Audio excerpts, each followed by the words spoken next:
আসসালামু আলাইকুম ভিউয়ার্স, আপনারা কেমন আছেন? আমি আবার একটি নতুন রেসিপি নিয়ে আপনাদের কাছে হাজির হলাম। ক্যাপসিকামের পাকোড়া। আমি আজকে ক্যাপসিকামের পাকোড়া করব। ক্যাপসিকাম নিয়েছি আমি 1 কাপ। এখানে কর্নফ্লাওয়ার নিয়েছি 2 চামচ।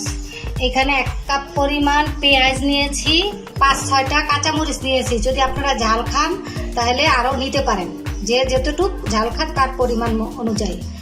এখানে হচ্ছে ধনিয়া পাতা, এখানে লবণ, এখানে হচ্ছে একটু লাল মরিচের গুঁড়া।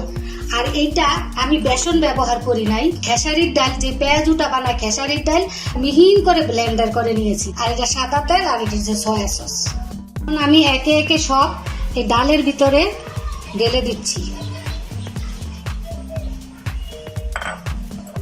ক্যাপসিকাম দিয়েছি, কর্নফ্লাওয়ার দিয়েছি, পেঁয়াজ দিয়েছি, কাঁচামরিচ দিয়েছি, ধনিয়া পাতা দিয়েছি। এই যে একটু লবণ নিয়েছি, এই লবণটাকে দিয়ে দিলাম।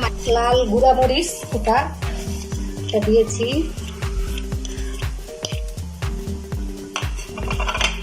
এক চামচ সয়া সস দিয়ে দিই। মাখিয়ে নিচ্ছি, ভালো করে মাখিয়ে নিচ্ছি।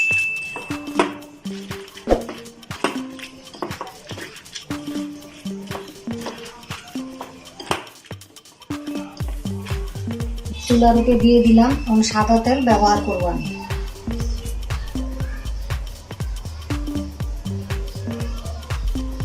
আর চুলাটা হালকা মৃদু আঁচে দিচ্ছি।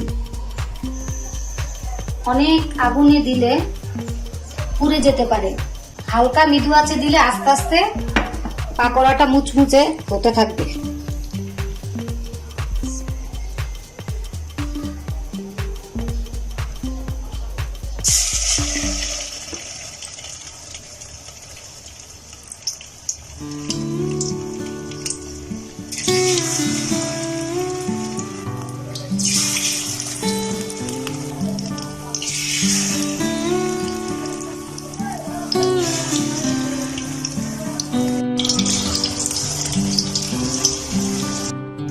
এই যে হালকা মৃদু আছে, আমার পাকোড়াটি মুচমুচে হয়েছে। এখন আমি উঠিয়ে নিচ্ছি, তেলটা ঝরে।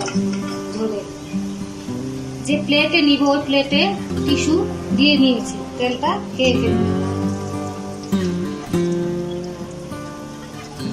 এই তো আমার হয়ে গেল মুচমুচে ক্যাপসিকামের পাকোড়া। ইফতারির সাথে খেতে আপনাদের অনেক ভালো লাগবে আশা করি আমি।